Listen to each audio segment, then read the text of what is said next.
Hey, yo, what's up, everybody? It's your boy King Bean, and welcome back to another show, another video, and a brand new episode. And yo, you're now rocking with the best. Word up. Shout out to everybody who came by and watched my previous video. If you didn't, of course, the link is down in the description. You get a chance to go check it out. Yeah, I finally got the chance to play Mafia 3, but I didn't get a chance to really play it as much because of the hurricane. And I'm going to tell you what it was like for me having to deal with the Hurricane Matthew, because Hurricane Matthew wasn't no joke.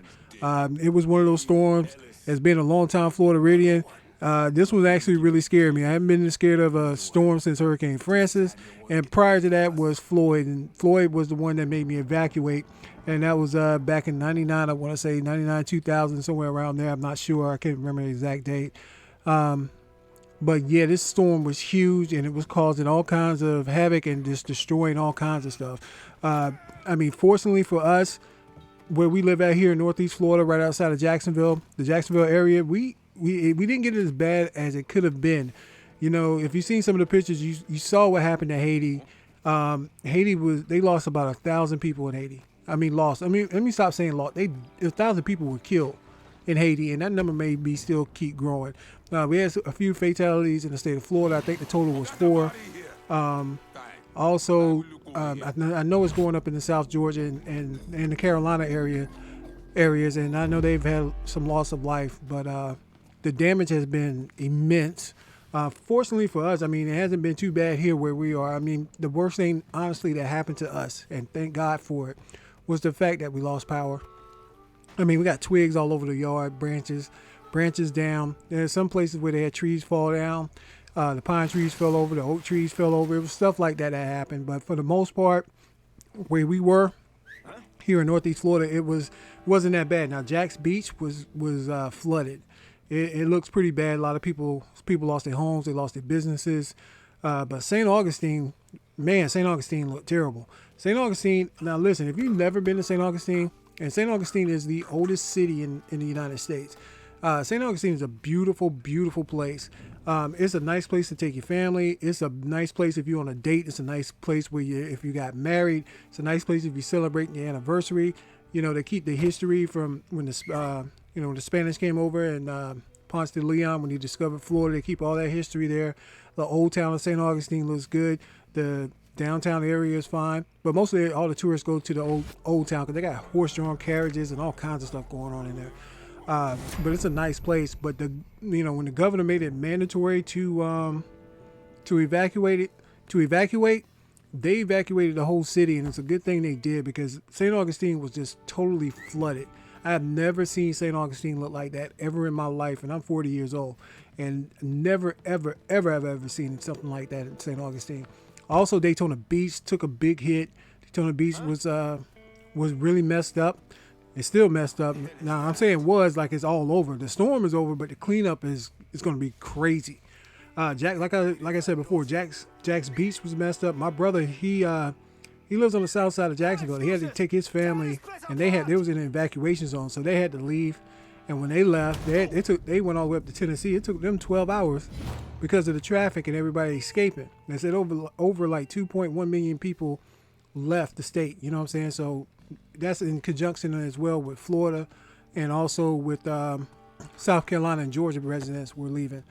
Like I said, this hurricane was scary, and as far as what we went through wasn't as bad, but it lingered. It seemed like when the hurricane got up here towards us, it lingered, and we were on the west side of the storm, which is supposed to be the best side of the storm. When I say that, now you got to kind of take that with a grain of salt with what I'm saying. The west side is the weaker side of the storm, okay?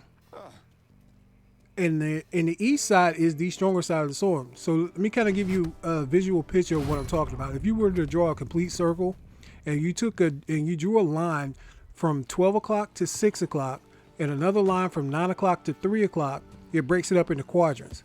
So the west side of the storm would be in between 9 o'clock and 12 o'clock, which is the weaker side of the storm. The stronger side of the storm would be from 12 o'clock to 3 o'clock. That's usually where you get all the extra stuff, the torrential rains. You get the tornadoes. You get the most wind gusts. Hurricane Matthew had wind gusts by the time it reached our area. It was up to 120 miles per hour. And trust me, that's a scary number because we had wind gusts and we were on the west side of the storm. The wind gusts on the west side of the storm that we were getting up to was 70 miles per hour. And that's not blowing wind gusts for like 2 seconds and then it stops. You have to understand that is blowing for about a minute or two. And that minute or two is a long time. If you don't believe a minute or two is a long time, go put something in the microwave and watch a minute or two. You seem like it's just forever. And then it will die down. And then next thing you know, it pick back up. And especially the atmosphere, especially when it's dark and you have no power in your neighborhood, which is an eerie feeling. So like with us, we didn't get a lot of rain. We got the rain earlier because we was also dealing with a nor'easter during the week.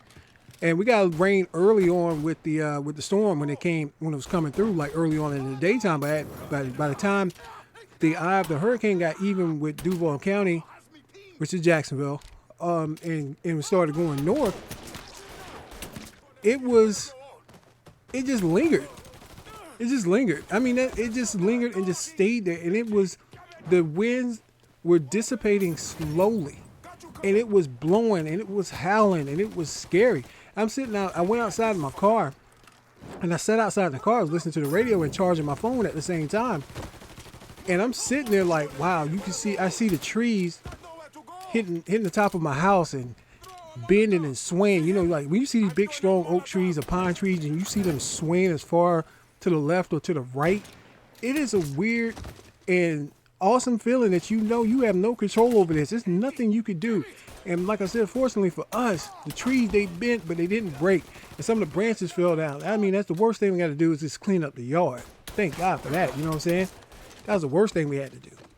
Some people I know had trees fall on their homes. They had trees fall on their cars. They had trees just destroy their stuff. Some people's homes were just totally destroyed because of the rain, and some of them was destroyed because of them being on beachfront property.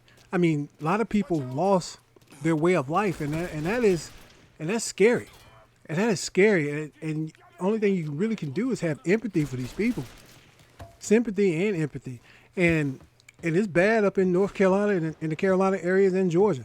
Because Brunswick, Georgia, is not too far from us. I mean, all of us are basically in the same neighborhood, pretty much. I mean, for us, it's probably another hour drive. That's about the distance from us to Daytona Beach, hour and a half drive. So St. Simon's Island and places like that, and Jekyll Island, those are places where I visited before. And I've enjoyed myself there. And these people, whole life is all messed up.